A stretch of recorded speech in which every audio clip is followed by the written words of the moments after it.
Tin में मैं हूं विशाल और आप देख रहे हैं प्राइम नून एट 1। जम्मू कश्मीर में असेंबली इंतखाबात के दूसरे मरहले के लिए आज इंतखाबी तशहीरी मुहिम थम जाएगी। 25 सितंबर को 26 असेंबली हलकों में वोट डाले जाएंगे। उधर आज तशहीरी मुहिम के आखिरी दिन कई बड़े लीडरान अपनी पार्टी के उम्मीदवारों के हक में रैलियां, जलसे, रोड शोज मुनक्किद कर रहे हैं। डीपीएपी के सरबराह गुलाम नबी आजाद गांधरबल असेंबली हल्के में पार्टी के उम्मीदवार कैसर सुल्तान के हक में एक रोड शो कर रहे हैं। आजाद के साथ खासी तादाद में पार्टी कारकुन और लीडरान मौजूद हैं।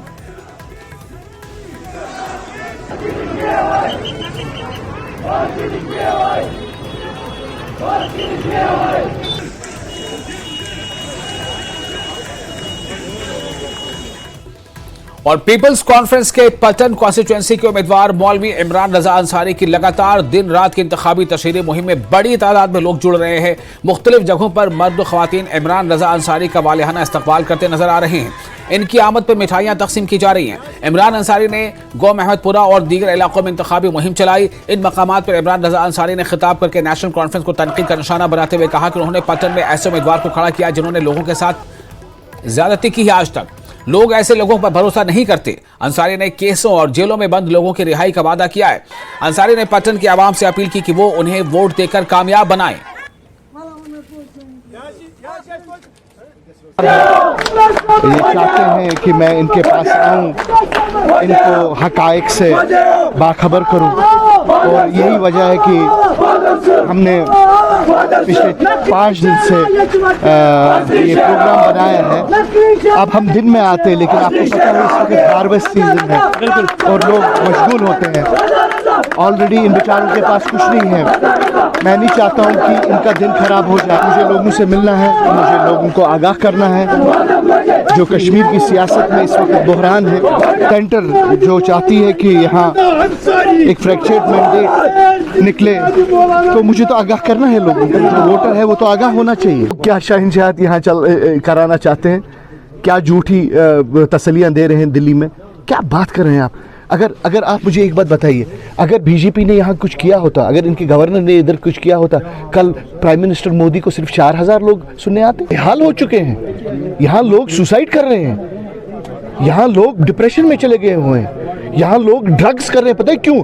वो नहीं होश रखना चाहते कि हमारे दाएं बाएं क्या हो रहा है। डरने दूंगा दिल्ली में, लेकिन कश्मीरी को राहत पहुंचाऊंगा।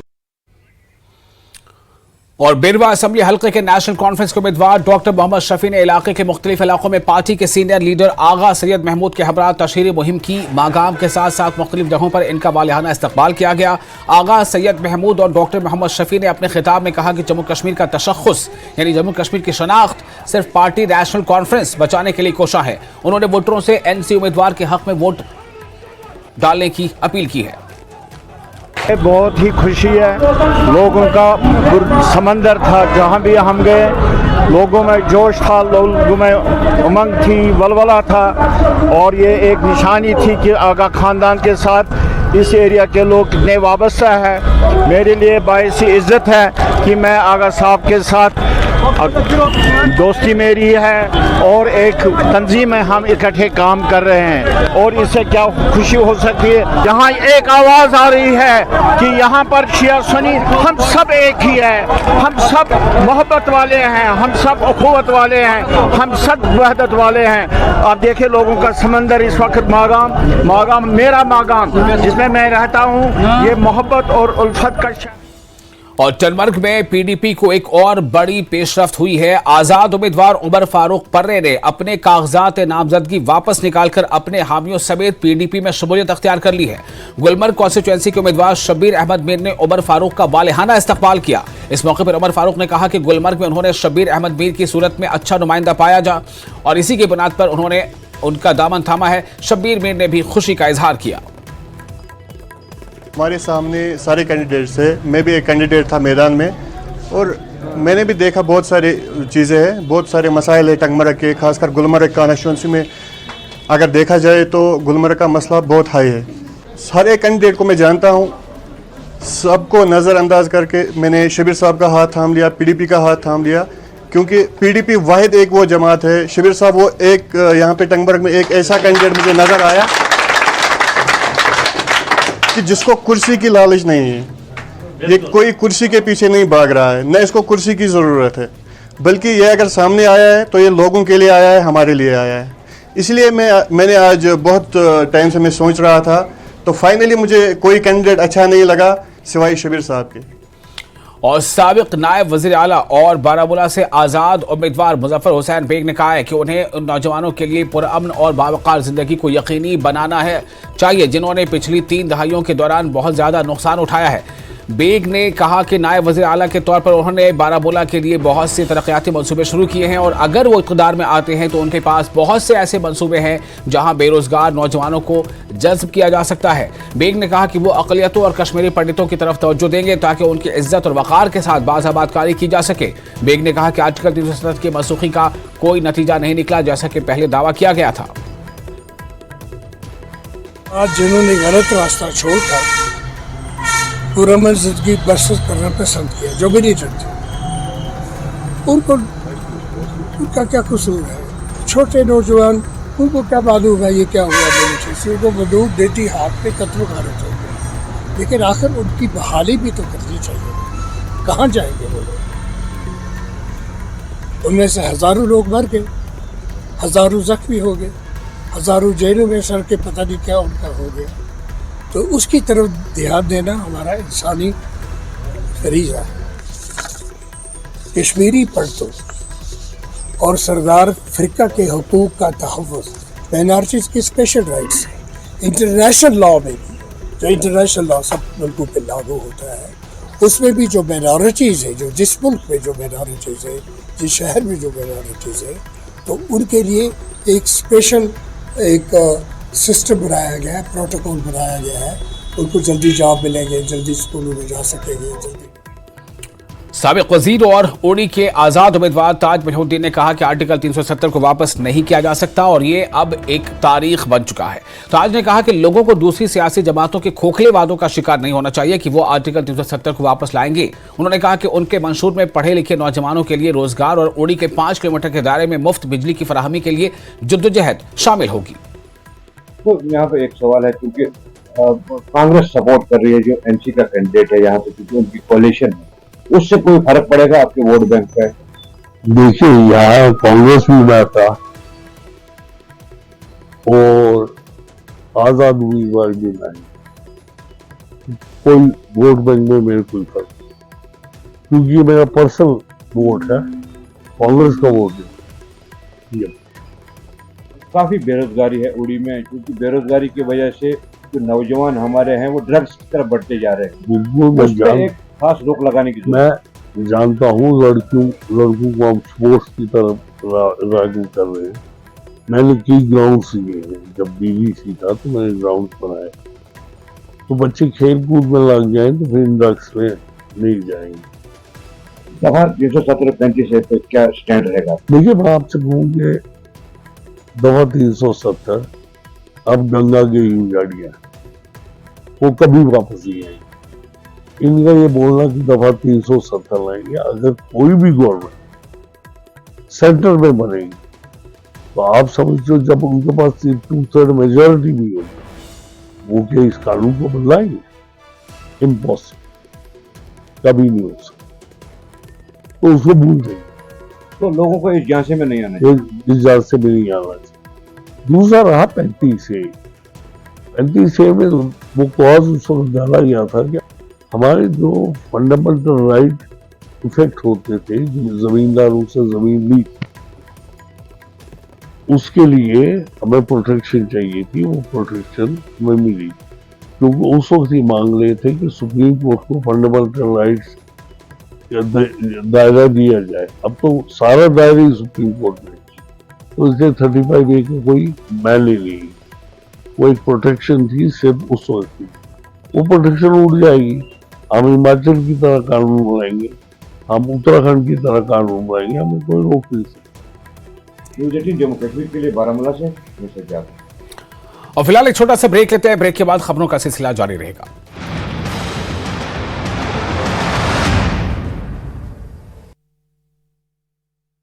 जो क्रीमी लेयर वाला जो ऑप्शन है उसमें मुझे बहुत बढ़िया लगा। इसके अलावा 2 लाख रोजगार के लिए कहा है कांग्रेस सरकार ने, जबकि पिछले 5 साल में बीजेपी सरकार ने कोई भर्ती कम नहीं करी है। सीईटी के चक्कर में जो इतने सारे दिनों से पढ़ाई कर रहे हैं और सारी चीजें अधूरी रह गई हैं, अब भी भर्ती नहीं हो पाई है। फिर जो 4 गुना वाला फॉर्मूला था वो अब तक कोई इम्प्लीमेंट नहीं हुआ है। कभी ग्रुप वाइज कर देते हैं उसको, कभी कैटेगरी वाइज कर देते हैं। अब ग्रुप वाइज कर दिया, एक बच्चे का एक ही वैकेंसी के लिए 40-40 बार नंबर आ रहा है, जबकि बाकी बच्चों को टेस्ट के लिए एलिजिबल नहीं हो रहे हैं। कांग्रेस सरकार आनी चाहिए, क्योंकि प्रदेश पिछले 10 सालों से बहुत पीछे चला गया। विकास के नाम कोई चीज नहीं है और चारों तरफ हाहाकार है। बेरोजगार युवा सबको घूम रहे हैं, हर वर्ग, किसान, कमेरा, सारा वर्ग दुखी है, सब व्यापारी, कर्मचारी सब दुखी हैं। ये सरकार जानी चाहिए और कांग्रेस आनी चाहिए।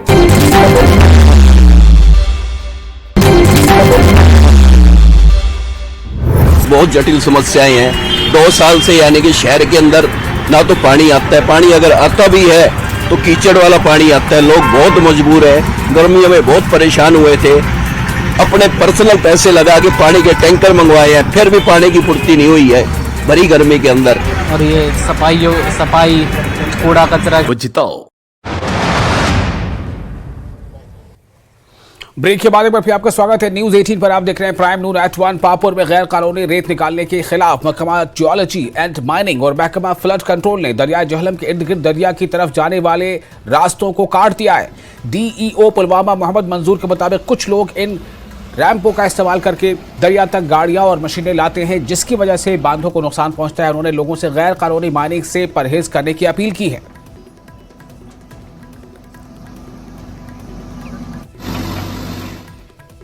और लेह में सालिसी के बारे में एक दिन का बेदारी प्रोग्राम मुनक्किद हुआ। प्रोग्राम का एहतमाम जम्मू कश्मीर हाई कोर्ट और लद्दाख लीगल सर्विस अथॉरिटी की सालिसी और मफाहमत कमेटी ने किया। LG Ladakh doctor BD Mishra इस मौके पर मेहमान खुसूसी थे और जस्टिस ताशी रबिस्तान, कायम मकाम और नामजद chief justice high court of Jammu Kashmir और लद्दाख और हिल काउंसिल के चेयरमैन ताशी गैरसिन इस मौके पर मेहमान खुसूसी थे। ट्रेनिंग दिया मीडिएटर का, जो सुप्रीम कोर्ट के मीडिएशन कमेटी और जे&के मीडिएशन कमेटी, फिर लद्दाख लीगल सर्विस के कोलैबोरेशन में उनको भी हमने पूरा ट्रेन किया। तो इस बार जो है ऑनरेबल जस्टिस ताशी साहब जो हमारे लद्दाख से ही है, जो हमारे लद्दाख के हिस्ट्री में जो है एक चीफ जस्टिस बनने वाले, उनका ये कोशिश था कि अब ये कम्युनिटी लेवल पे, विलेज लेवल पे हर एक जगह जो है हम इस मीडिएशन के प्रोसेस को एक बहुत ही लीगली जो है और रिफाइंड वे से जो है इनको लोगों तक पहुंचाया जाए और लोगों के प्रॉब्लम को सॉल्व कर सके। और सोसाइटी जैसे एक पहले पीसफुल समाज थे वैसे ही हम उसकी तरफ चल सके, इसलिए इसका शुरुआत किया। और इसलिए ये प्रोग्राम खास ऑनरेबल काउंसलर इसमें एज ए पार्टिसिपेंट हमने उनको रिक्वेस्ट किया और एज ए पार्टिसिपेंट वो लोग यहाँ पे है। यौम विलादत बासआदत हज़रत मोहम्मद मुस्तफ़ा सल्लल्लाहु अलैहि वसल्लम की मुनासबत से जामा मस्जिद सोनम खंजर में हफ्ता वहदत तकरीब का इनेकाद किया गया। इस तकरीब में मुख्तलिफ दीनी दरसगाहों के बच्चों और मकामी लोगों ने बड़ी तादाद में शिरकत की। तकरीब में आगा सैयद लियाकत हसन मौसवी मेहमान खुसूसी थे। तकरीब में इस बात पर जोर दिया गया कि कायनात की हर मर्जी और हर मर्ज की दवा अमन व सलामती, उख़्वत व मोहब्बत और इंसानियत का पैगाम सिर्फ हज़रत रसूल रहमत सल्लल्लाहु अलैहि वसल्लम की सीरत तैयबा पर अमल पैरा होने से हासिल होता है। उलमा ने कहा कि हर एक इंसान को अपनी ज़िंदगी को बेहतर बनाने के लिए नबी पाक सल्लल्लाहु अलैहि वसल्लम की सीरत का मुताला करके अपना नमूना अमल बनाना चाहिए। परवरदिगार आलम इरशाद फरमाते हैं, लक़द कान लकुम फ़ी रसूलिल्लाहि उस्वतुन हसना, यानी कि मैंने तुम्हारे दरमियान हज़रत मोहम्मद मुस्तफ़ा सल्लल्लाहु अलैहि वसल्लम को एक मुकम्मल नमूने के तौर पे कायनात में मबऊस किया। और वो इस तरह, वो इसलिए ये कुरान मजीद में आए थे ताकि हम जो लोग हैं हम उस पर अमल पैरा हो जाए और जो इनके फरमान हैं हम उन पर अमल करें। हम खुदा की बारगाह में यही दुआ करेंगे कि खुदाया हमें हज़रत मोहम्मद सल्लल्लाहु अलैहि वसल्लम की जो अमल है उन पे अमल करने की तौफीक अता फरमाए। रसूल रहमत सल्लल्लाहु अलैहि वसल्लम का लाया हुआ इनकलाब किसी कौम और अकीदे के लिए हरगिज़ नहीं है, वो नजात दहिंदा इंसानियत है, वो इंसानियत के लिए एक मशाल राह है। अगर हम दुनिया में इंसानियत का बोलबाला चाहते हैं, अमन और शांति चाहते हैं, तो हमें रसूल रहमत सल्लल्लाहु अलैहि वसल्लम का दामन को थामना है, उनके परचम को बुलंद करना है। आज जिस माहौल में हम ज़िंदगी कर रहे हैं और जिस ज़माने में हम ज़िंदगी कर रहे हैं, और आज जिन मुश्किलात के हम शिकार हैं उनका भी बेहतरीन इलाज वही है कि हम सीरत मोहम्मद मुस्तफ़ा सल्लल्लाहु अलैहि वसल्लम जो उन्होंने उस ज़माने में अरब की उस सरज़मीन में जो उन्होंने ज़िंदा किया और उन्होंने उस इंसानियत को ज़िंदा किया अपने किरदार और अपनी तालीमात से, आज भी ज़रूरत है इंसानियत को कि दोबारा वापस आएँ और उन्हें मोहम्मद मुस्तफ़ा सल्लल्लाहु अलैहि वसल्लम की सीरत को पढ़ें और समझें और उसको अपनी ज़िंदगी में अपनाने की कोशिश करें। और सुचेतगढ़ असेंबली हल्के से बीजेपी के उम्मीदवार प्रोफेसर गुरु राम भगत ने अपनी इंतखाबी मुहिम जारी रखते हुए सजद, हरिपुर, मखदूमा, बाजचक और फतेहपुर बरहमन वगैरह में जुलूस से खिताब करते हुए बीजेपी को वोट देने की अपील की। इस मौके पर बीजेपी के रियासती नायब सदर और साबिक वजीर चौधरी श्यामलाल बुनियादी तौर पर उनके साथ मौजूद रहे। उन्होंने जलसों से खिताब करते हुए बीजेपी उम्मीदवार को वोट देने की अपील की। गांव हरिपुर में नौजवान रहनुमा किशोर शर्मा की सदारत में मुनक्किदा जलसे आम से खिताब करते हुए बीजेपी उम्मीदवार गुरु राम भगत ने कहा है कि जम्मू कश्मीर में होने वाले असेंबली इंतखाबात बहुत अहम है और ये इंतखाबात जम्मू कश्मीर के मुस्तकबिल का फैसला करने वाले हैं।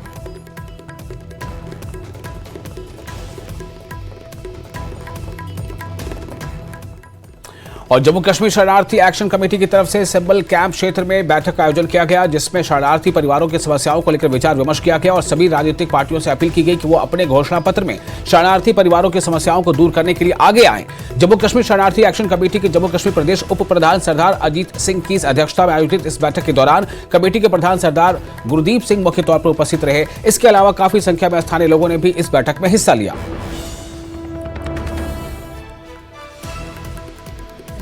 तो हमारा ये मुद्दा ये है कि जो पार्लियामेंट्री कमेटी की रिपोर्ट है, इलेक्शन से पहले हमने सभी जमातों को ये लिख के दिया है कि हमारे मुद्दों को, जो इंसानी मुद्दे हैं जो पिछले 70 साल से रिजॉल्व नहीं हो रहे हैं, जिनका कोई पूरा हल नहीं निकाला गया है, आप इन मुद्दों को अपने अपने मैनिफेस्टो में रखो। लेकिन हमें ये अफसोस है कि किसी भी पार्टी ने हमारे मुद्दों को अपने मैनिफेस्टो में नहीं रखा या अपनी तकरीरों में भी जिक्र नहीं किया इसका। हालांकि हमारे लोग जो है कठुआ से लेकर पुंछ तक बैठे हैं और 20-25 कॉन्स्टिट्यूंसी में हमारे लोगों की वोट है और हम लोग को जिसको चाहे उसको जिता सकते हैं। हमारी पहली मांग तो ये है कि हमारी जो जायदाद पीछे रह गई है उसके जो कंपनसेशन है वो हमें मिलना चाहिए, नंबर 1। नंबर 2, हम कहते हैं कि हमारे जो नौजवान बच्चे हैं, पढ़े लिखे बच्चे हैं, आज तक आप देखिए कि सैकड़ों कैटेगरीज बनी हैं, कितने लोगों को रिजर्वेशन मिली है, एम्प्लॉयमेंट पैकेज मिले हैं, लेकिन संताली के जो लोग हैं, संताली के जो नौजवान बच्चे हैं, हमारे जो पढ़े लिखे बच्चे हैं, उनको आज तक किसी कॉलेज में या किसी सर्विसेज में ना सेंट्रल गवर्नमेंट ने जॉब दिया है, ना रियासत की सरकारों ने कोई जॉब दिया है। तो हम ये चाहते हैं कि हमारे बच्चों को भी कंसिडर किया जाए रिजर्वेशन के लिए, उनको भी नौकरी मिले। और फिलहाल एक छोटा सा ब्रेक लेते हैं। ब्रेक के बाद खबरों का सिलसिला जारी रहेगा। आप देख रहे हैं न्यूज़ 18, मैं हूं विशाल।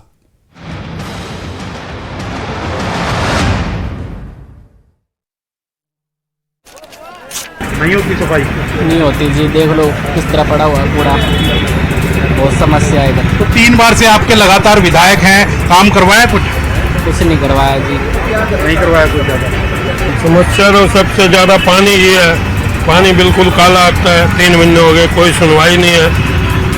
तो विधायक तो लगातार आपके वही बन रहे हैं, घनश्याम सराफी बन तो रहे हैं, ये तो पब्लिक की इच्छा है, अब बदलाव चाहती है पब्लिक यहाँ। अब की बार बदलाव? हाँ, अब की कांग्रेस की आएगी सरकार। खाली बिठा दिया, ये काम हुआ है जी। खाली बैठे राम का नाम लेंगे और गुणगान गाएंगे और रोटी मिलेगी हमारे को। कुछ समस्याएं हैं। ब्रेक के बाद एक बार फिर आपका स्वागत है न्यूज़ 18 में। एसके स्टेडियम बांडीपुरा में 11वां दादा सर मेमोरियल फुटबॉल टूर्नामेंट का फाइनल खेला गया। फाइनल मुकाबला हाशमी फुटबॉल क्लब और गांदरबल की टीम के दरमियान खेला गया। इस टूर्नामेंट में कुल 24 टीमों ने शिरकत की। फाइनल मुकाबले के दौरान मेहमान खुसूसी अल्फा इंटरनेशनल के CEO डॉक्टर मेहरान का कहना था कि उनका इदारा पूरे जम्मू कश्मीर के साथ साथ बांडीपुरा के लिए अपने फलाही काम अंजाम देता रहेगा।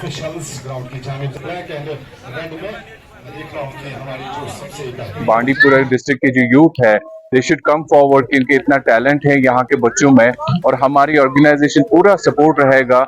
जब भी आप हमें दावत देंगे विल ऑलवेज बी हेयर, और हमारी तरफ से पूरा सपोर्ट रहेगा। अभी जब मैं श्रीनगर से आ रहा था मुझे बड़ी खुशी हुई कि जो हमने डिस्ट्रिक्ट बांडीपुरा में एक advance life support ambulance donate की है, तो वो यहाँ से जा रही थी, कोई इमरजेंसी थी, अल्लाह सबका इमरजेंसी से बचाए। लेकिन we are committed to contribute to district Bandipora, but also we work at the entire state level. और ANC के नायब सदर मुजफ्फर शाह का कहना है कि फारूक अब्दुल्ला को मेरे वालिद के खिलाफ 10 लाख रुपए फी MLA लेने के इल्जामात पर वाजे होना चाहिए। ANC के नायब सदर मुजफ्फर शाह ने कहा कि मेरी वालिद जिंदा नहीं है, लेकिन उनके कुछ साथी जिंदा हैं जो इसके बारे में बेहतर बता सकते हैं। उन्होंने कहा कि तब कांग्रेस की हुकूमत थी और फारूक अब्दुल्ला को राहुल गांधी से कहें कि वो पैसे की किसी भी डील का रिकॉर्ड दिखाएं। NC और कांग्रेस को आर्टिकल 370 के बारे में भी बात करनी चाहिए जो जम्मू कश्मीर के लोगों से छीन ली गई है। कि जितने भी वहां पे आपके कोलिशन के पार्टनर्स आपके साथ बैठे हैं, जम्मू कश्मीर के बाशिंदों की तरफ से, कश्मीर की तरफ से आप में से कोई उठ के खड़ा होगा और वो उनसे पूछेगा कि जनाब आपकी 370 और 35A पर वाजिया बताइए कि वो पार्लियामेंट में ये मैटर, आपके पास आज पार्लियामेंट में थोड़ी ताकत है, क्योंकि 370 का जो ही नाम लेते हैं सबको जैसे सांप सूंघ जाता है। क्या आप हमारी ये मदद करेंगे जो कॉन्स्टिट्यूशन ऑफ इंडिया ने, आपके फोरफादर्स ने, हमारे फोरफादर्स को through legislation, through parliament and through constituent assembly 370 और 35A दिया था। ये एक लीगल और कॉन्स्टिट्यूशनल मैटर है कश्मीर का। हमारी बका के साथ खेला गया, हमारी इज्जत को तार तार कर दिया गया, हमारी टोपी हटा दी गई, हमारे स्टेट को 2 टुकड़ों में बांटा गया, म्युनिसिपैलिटी बनाया गया, मुल्क कश्मीर को म्युनिसिपैलिटी बनाया गया। आप आज पब्लिकली कहिए कि आप 370 और 35A पर कांग्रेस का क्या कहते हैं मौकफ है। सिर्फ इतना कहना कि हमने इसमें क्या कहते हैं आपके वर्किंग कमेटी में किया हुआ, नो। मेरा जैसा आदमी वहां पर होता मैं आपको ये सवाल जरूर बहुत अदब और एहतराम से करूंगा, और उम्मीद रखता हूं कि आज हमारे लोग करेंगे। वो चुप नहीं साधेंगे, जिस तरह वो हमेशा ऐसे क्रिटिकल इश्यूज पर वो चुप साधते हैं और डर जाते हैं बोलने से। और पुंछ के 90AC मेंढर असेंबली हल्के में 25 सितंबर को होने वाले आइंदा इंतखाबात के लिए इलेक्शन कमीशन की तैयारियां तेज रफ्तारी से जारी हैं। ARO मेंढर राहुल बसोत्रा ने बताया कि मेंढर सब डिवीजन के तहत कुल 142 पोलिंग बूथ हैं, जिनमें से 94 बूथ्स को हसास करार दिया गया है, जबकि 6 polling booth line of control से आगे वाक़ हैं।